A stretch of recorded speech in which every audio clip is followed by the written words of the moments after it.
going to spend the next several weeks sharing your testimonies.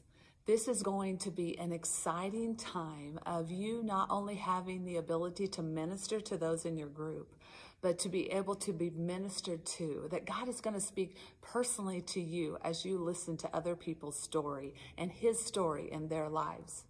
I want to read to you Romans 8:28 through 30. It says, "And we know that in all things God works for the good of those who love Him, who have been called according to His purpose. For those God foreknew, He also predestined to be conformed to the image of His Son, that He might be the firstborn among many brothers and sisters. And those He predestined, He also called. Those He called, He also justified. And those He justified, He also glorified." So during this time, we get to put this scripture into practice. We can see here that it tells us in His word, and we believe it to be true, that in all things God works together for good for those who love Him and who have been called. That's us as believers. We do deeply love God, and we have been called. And so He's going to make all things work together for good. I think we can look at our testimony, and you've looked at your testimony in three parts: the past, the present, and the future. So in the past, this verse says that all those things that have happened to us up to this point work together for good. Now, some of those things we can see. We can see God's hand, and we can say those work together for good. I can see where something good came out of something good or something bad. But some of those things you haven't seen God's hand clearly in yet, and may never see it. But we still stand on the promise that in all things, God works those things together for good for us.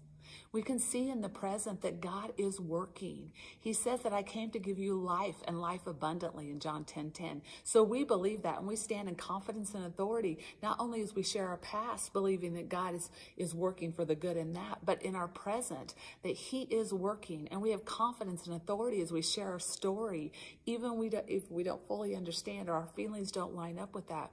We know that He is in the middle of it.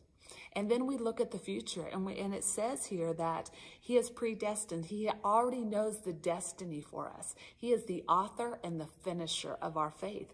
And so we know here that we can know that because He knows our destiny, we walk confidently in what He's doing now, but what He's going to do in the future. And we can trust Him fully in that. So those dreams and those desires and those things that are stirred within us that God has called us to, we can say yes to, and we can even share those things with one another because He has already determined our destiny and He walks this path with us. So I want to encourage you that it says that He has not only decided our destiny, but He has called us. He's called us. We can confidently share with one another our story with no insecurities because He's called us. You have been called. And He has justified you. He has forgiven you, and He's walking with you. And He has also glorified us. So we can walk in the glory of God and all that He is and all that He's going to do.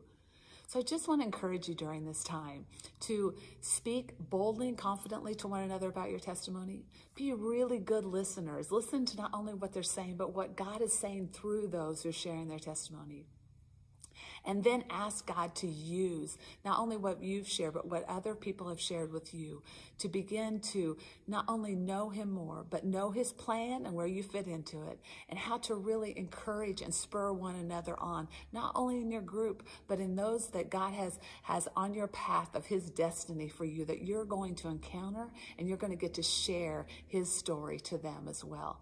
So I just pray that the Lord blesses you richly as you share your testimony and as you listen to one another's testimony as well.